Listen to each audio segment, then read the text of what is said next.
It is time to hire the Fang Brigade. As we look at for hire really quickly and talk about the new support out of Burst Protocol, I think this deck has received a lot of good love. I think this deck has been kind of pushed up because this deck has always been able to not really function properly.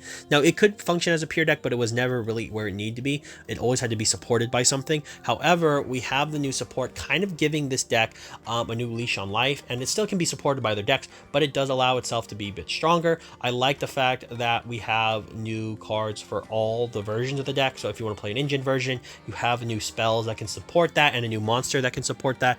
But also for pure, you have new monsters that support the strategy already, and it's really cool. Secret Technique is kind of hilarious because I like the fact that we have a trap that can actually punch. I wish it was a hand trap ability too, but it's okay. Going into it, Rex has grown up. Now he's a mount. But the point is, Rex being able to have a new level 5 version of it is cool because you can still play Fossil Dig in the deck, and I'm really glad they chose to do that. But more importantly, this card is a good extender, but additionally allows you to benefit from the strategy as your opponent continues to plus. If you have more for hires on your field, you get to draw cards, fulfilling the ability to draw even more.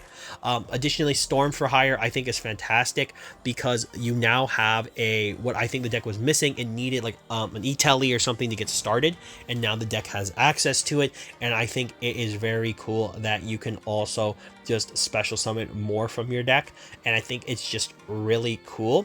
I think it's really cool that this card's insane, and it blocks you into pure for hire, but like it's completely fine, and also lets you deal with the discard. But talking about the most important ones really quickly, we have Keel and then Fandora, the fearsome flying fortress. The point is, for Keel, I think this is fantastic. This technically could be an engine card, and maybe in the future I'll make a deck profile or something, a video on Keel, because it's really cool. It allows you to bridge. But additionally, the Fandora is fantastic because this is kind of what you've been looking for. It allows you to have a Rhoda for the deck because there's so many different monsters in the for hire archetype that you might want to see immediately, that this fixes that issue, but also allows you to special summon from the deck if your opponent destroys your for hire monsters by card effect. I think that's cool, and ultimately I can't wait to see what this deck does because